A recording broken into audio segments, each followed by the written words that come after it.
ऋषिमुनियों की पावन धरती, देश धर्म का नाता है। कहते सारे लोग यही है, वो हमारी माता है। जाग उठो ओ भारतवासी, जाग उठो ओ भारतवासी, गौ पर छुरियां चलती हैं। बंद करो गौ माँ की हत्या, सारी जनता कहती है। बंद करो गौ माँ की हत्या, सारी जनता कहती है।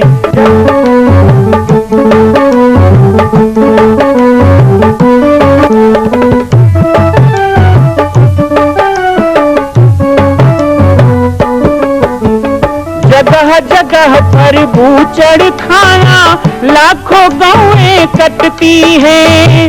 किसे सुनाए व्यथा हमारी, नैना नीर बहाती है। रक्षा करना गौ माता की, रक्षा करना गौ माता की, गीता ज्ञान सिखाती है। बंद करो गौ माँ की हत्या, सारी जनता कहती है। बंद करो गौ माँ की हत्या, सारी जनता कहती है। जय श्री राम, जय गौ माता, जय गोपाल। स्वागत है आप सभी का भारत के हृदय स्थल छत्तीसगढ़ प्रांत में मां कौशल्या धाम जिला बालोद में विगत 18 वर्षों से बन रहे इस विशाल दिव्य भव्य मंदिर का निर्माण। विश्व के अंदर भगवान राम के लाखों मंदिर हैं। अब अयोध्या में भी रामलला विराजित हो चुके हैं, लेकिन छत्तीसगढ़ की बेटी मां कौशल्या जो राम की माता है, उनका एक भी मंदिर पूरे विश्व में नहीं।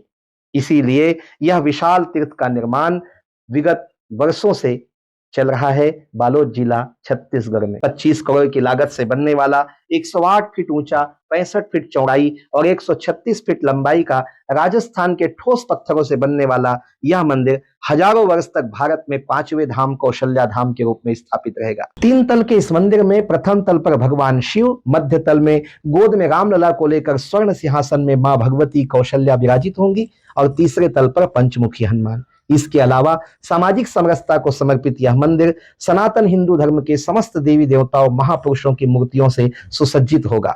आप सब एक एक मूर्ति का संकल्प भी इस मंदिर के लिए कर सकते हैं। ध्यान रखिएगा, यह अवसर बार बार नहीं मिलेगा, क्योंकि 2026 में मां कौशल्या का दिव्य भव्य धाम स्थापित हो जाएगा। मां कौशल्या विराजित हो जाएगी। एक बार पुनः आप सबको निवेदन करूंगा, आइए, जुड़िए और सबको जोड़िए इस विशाल तीर्थ के निर्माण में। मैं राम बालक दास महात्यागी आप सभी को आह्वान करता हूं, संपूर्ण प्रदेश एवं देशवासियों को, कि जिस तरह रामलला के दिव्य भव्य मंदिर के लिए आप सब ने मुक्त हस्त से दान दिया है, इसी तरह मां कौशल्या के एकमात्र विश्व के प्रथम धाम के निर्माण में आप सभी मुक्त हस्त से दान दें। यह दान 3 आहुति के रूप में लिया जा रहा है। हम 1100, 1700, 5100, 11,000, 21,000, 1 लाख, उससे भी अधिक जो भी राशि करना चाहें 2025 और 26 के अंतर्गत 3 बार देने का संकल्प लें। जय श्री राम, जय गौ माता, जय गोपाल।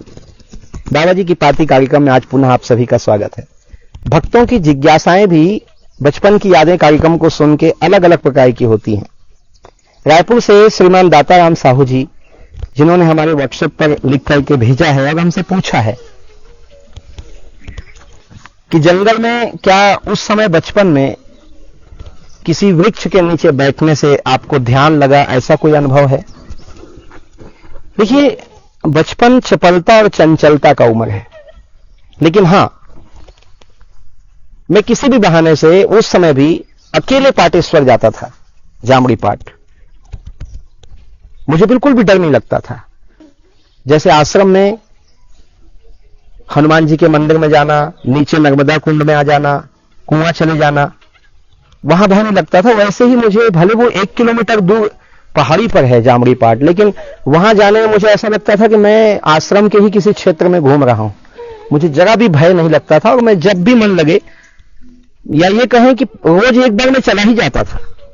और जाने में लगता कितना था, वो 1 किलोमीटर की ऊंची चढ़ाई जहां आज 416 सीढ़ियां बन गई है, मुझे मुश्किल से 15 से 20 मिनट लगता था, दौड़ते हुए चले जाता था। और बंदर वगैरह दिखते थे तो मुझे डर लगता ही नहीं था। और वापसी में तो शायद मैं 7 से 8 मिनट में आ जाता था दौड़ते हुए। उस समय सीढ़ियां भी नहीं थी तो रास्ता और आसान लगता था। तो जब हम जामड़ी पाट जाते हैं तो वहां पर 5 पड़ाव है। एक पहली चढ़ाई मिलेगी आपको, उसके बाद थोड़ा बराबर है, फिर एक छोटी चढ़ाई मिलेगी, फिर बराबर है, फिर एक बड़ी चढ़ाई है, फिर बराबर है, फिर छोटी, और आखिरी में सबसे ऊपर तो हाथी मत्था है, 5वां। तो मैं जब जामड़ी पाट जाता तो प्रायः देवता के स्थान में जाने में डर लगता था। पता नहीं ऐसा क्या था कि उस जगह में जाकर मुझे कोई साथ में हो तो ठीक है, अकेले जाऊं तो लगता था कि नहीं जाना चाहिए, तो कम जाता था। मैं जो चौथी चढ़ाई है जहां से अरमा गोंदी गांव जाते हैं लोग, वहां तक जाता था। और वहीं पर एक घना पेड़ है और वो पेड़ के नीचे एक बड़ी चट्टान है और बराबर है। कभी आप लोग भी जाएं तो जरूर अब अनुभव करेंगे। तो वहां मैं बैठता था, वो मेरी बहुत पसंदीदा जगह थी। आज भी मैं जाता हूं जब भी जामड़ी पाट, अब तो बहुत कम हो गया, कभी 2-3 महीने में जाऊंगा भक्तों के साथ, तो उस जगह को देखकर आज भी वो स्मृति ताजी हो जाती है। और दाताराम जी बहुत अच्छा किया आपने कि मेरे बचपन के उस मित्र की मुझको याद दिलाई। और वो ऐसा पेड़ है कि वो 12 महीना हरा रहता है, पत्ते झड़ेंगे फिर आ जाएगा, मौलश्री की तरह। और इतना ही नहीं, उसका फूल भी बड़ा सुगंधित होता है। और गर्मी के दिन में जब पूरे जंगल के पत्ते झड़ जाते हैं, पतझड़ हो जाता है, तो भी उस पेड़ में पत्ते भी रहते हैं और उसमें सुगंध भी आता है फूल में। अच्छे बड़े फूल आते हैं उसमें, जैसे हम गंधराज का फूल देखते हैं, मोंगरे की जैसी सुगंध होती है, ऐसे उस पेड़ में है। कुगो नाम का पेड़ होता है वो, उसके पत्तों से पत्तियां भी बनाई जाती है, पत्तल भी बनाया जाता है, और उसके फल को पका के भी खाया जाता है और कच्चे में सब्जी भी खाई जाती है। तो एक बहुत गुण वाला पेड़ है। और ऐसे यहाँ बहुत पेड़ हैं उसके प्रजाति के, और प्राय ये जल वाले जगह पर, नाले के पास मिलते हैं। लेकिन इतनी ऊंची पहाड़ी पर वो पेड़ पाया जाना, और उस जगह पे मैं बैठता हूँ, वो चट्टान भी इतना सुंदर है जैसे मनुष्य ने कोई चबूतरा बनाया हो, ऐसा एक बहुत बड़ा पत्थर है। तो वहां मैं बैठता था और वहां बैठ के आंख मूंदते ही बड़ी परम शांति की अनुभूति होती थी। बहुत अच्छा लगता था, ठंडी ठंडी हवाएं और जंगल, चारों तरफ चिड़ियों का कलरव, बंदरों की उछल कूद, और एकदम अकेला बैठ जाओ, ऐसा लगता था मैं शून्य में चला गया। शून्य तो ईश्वर है ना, शून्य ही तो ब्रह्म है, लेकिन हम शून्य नहीं हो पाते। जिस दिन हम शून्य हो जाएं, भगवान ने कहा मोहि कपट छल छिद्र न भावा, निर्मल मन, ये क्या है? शून्य को प्राप्त करना। जब हम उस निराकार शून्य या ज्योति रूप पे अपना ध्यान टिका लें, हम अपने मन को शून्य बना लें, अपनी चतुराई, अपना भाग दौड़ बंद कर दें, तो सहज ही हृदय में वो उतरा हुआ है, वो बैठा हुआ है, उसको ढूंढना नहीं पड़ता है, वो कहीं से बुलाया नहीं जाता। परमात्मा को आवाहन करने की जरूरत नहीं है, वो सदा हमारे साथ हैं, हमारे भीतर हैं। कस्तूरी नाभि बसत निरंतर, बन बन फिरत उदासी, मोहे सुनी सुनी आवत हासी, पानी में मीन पियासी, मोहे सुनी सुनी आवत हासी। कबीरदास जी की वाणी याद आती है। तो जैसे ही मन अंतर्मन होता था, अंतर्मुखी होता था, तो अंदर बड़ा आनंद आता था। गगन बीच अमृत का कुआं, झरे सदा सुखकारी, पंगु पुरुष चढ़े बिन सीढ़ी, पीवे झरझर भारी। तो ये सब अनुभव होता था। जो ज्ञान मैंने सुना था, जो पढ़ा था, वैसा भय तो कभी मुझे लगा ही नहीं कि मुझे शेर खा जाएगा, सांप काट जाएगा, कि भूत है, कि प्रेत है, कि कोई चोर है, कि डाक, कोई भय मन में नहीं, एकदम निर्भय। और बिल्कुल सब अपने लगते थे, पेड़ पत्ते, पशु पक्षी, जीव जंतु सब अपने लगते थे, सबके साथ मित्रता थी। तो वो एक स्थान था जहां मन सचमुच समाधि में खो जाया करता था।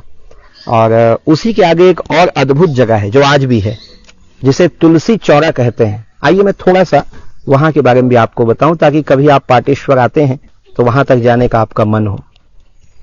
तुलसी चौरा, ये सुन के आपको लगता होगा कि जैसे घर के आंगन में तुलसी चौरा होता है, ऐसा कोई तुलसी चौरा है? बिल्कुल नहीं। जब आप जामड़ी पाट आते हैं, पाटेश्वर धाम आते हैं, और जब ऊपर पहाड़ी पर सिद्ध स्थान, ऋषियों की तपस्थली श्री जामड़ी पाट, सबसे प्राचीन स्थान आप जाते हैं, जो हजारों साल से पूजित है, तो उसके नीचे एक पड़ाव है। उस पड़ाव से एक दाहिनी ओर रास्ता जाता है, जो अरमा गोंदी झीका टोला जाने का रास्ता है। रास्ता क्या है? पगडंडी है। तो उसी रास्ते में कुछ दूर आगे बढ़ने के बाद बाएं हाथ को एक पगडंडी जाती है। लेकिन मैं सुनने वालों को सुझाव दूंगा कि बिना रास्ता जाने व्यक्ति आप वहां ना जाएं। रास्ता जो जानता हो, यहाँ प्रॉपर यहाँ का जो व्यक्ति हो, तभी आप उसको लेकर के जाएं, नहीं तो आप रास्ता भूल सकते हैं। मुझे एक या दो बार रास्ता दिखाया गया और मैंने पेड़ों पे चिन्ह लगा दिए थे, उसके कारण मैं वहां तक पहुंच पाया। क्योंकि जब मैं पहली दूसरी बार वहां गया तो मेरे साथ पवार सिंह जी या रामाधीन बाबा या कोई ना कोई थे, तो मैंने कहा उनके पास कुल्हाड़ी हरदम रहती है, जब जंगल में जाते हैं तो कुल्हाड़ी से कुछ पेड़ों में चिन्ह लगा दिए थे, तो मैं अकेले भी वहां चला जाता था। तुलसी चौरा का इतिहास यह है कि वहां 50 साल पहले तुलसी का पेड़ लगाया गया और आज भी तुलसी जीवित है। उतने घनघोर जंगल में जहां कोई पानी डालने वाला नहीं है और आग लगता है, जंगल में दावा नल लगता है कई बार, फिर भी तुलसी बच जाती है। 50 साल हो गए, तो इससे यह प्रमाणित हो जाता है कि तुलसी बिरवा बात के सिचत के कुम्हलाए और रहे भरोसा राम के तो पर्वत में हरियाए। ये कहने का नहीं, यहां दिखता है। उसकी कथा भी है।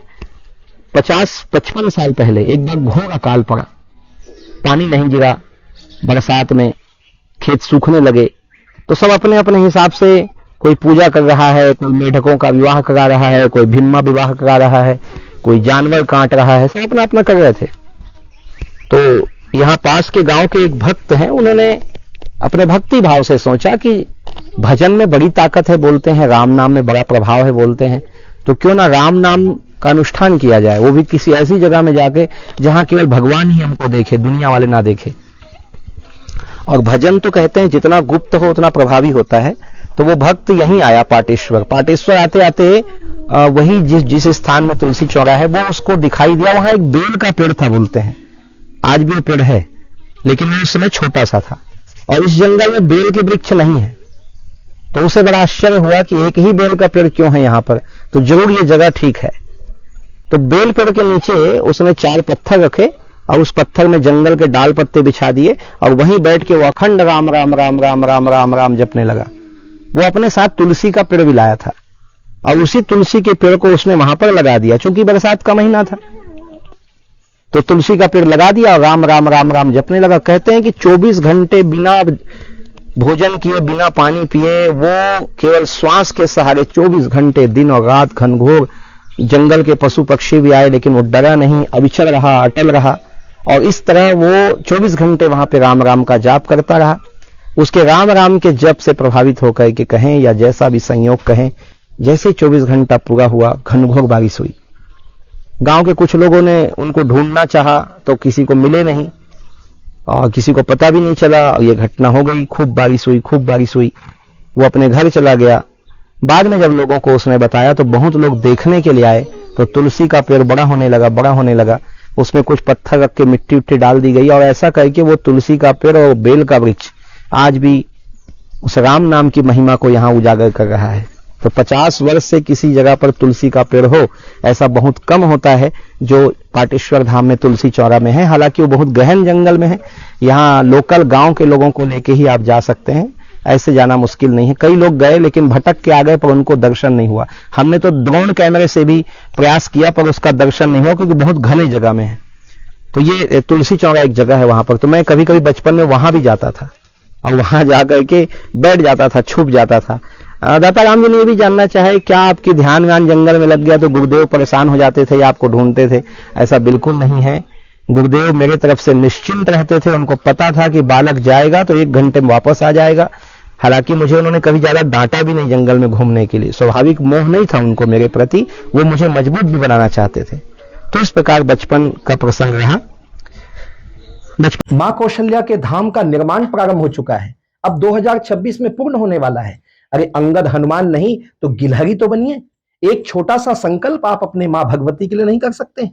यदि आप राम भक्त हैं तो मैं चाहूंगा कि मां कौशल्या के धाम के निर्माण के लिए आप अपने जीवन का एक अंश जरूर समर्पित करें। आइए हमारे नीचे चल रहे व्हाट्सएप नंबर और अकाउंट डिटेल पर संपर्क करके अपने जीवन का एक अंश लगाकर आप भी पुण्य के भागी बने। मैं राम बालक दास महात्यागी, मां कौशल्या धाम, जिला बालोद, छत्तीसगढ़ से। मां कौशल्या की पावन जन्मभूमि छत्तीसगढ़ प्रांत में बालोद जिला में स्थित है श्री सर्वसिद्ध शक्तिपीठ जामड़ी पाटेश्वर धाम। परम पूज्य सद्गुरुदेव राजयोगी बाबा जी की तपस्थली श्री पाटेश्वर धाम और विश्व के अद्वितीय मां कौशल्या जन्मभूमि मंदिर निर्माण का दर्शन करने और इसी प्रकार समसामयिक विषयों पर अपना ज्ञान वर्धन करने के लिए और 10,000 गायों के लिए बनने वाले श्री हनुमान नंदीशाला गो अभ्यारण्य का समाचार प्राप्त करने के लिए आप सभी देखते रहें YouTube चैनल पर और हमारे चैनल को आप सभी सब्सक्राइब करें, घंटी का बटन दबाएं ताकि आप सूचनाओं से जुड़े रह सकें। जय श्री राम, जय गौ माता, जय गोपाल।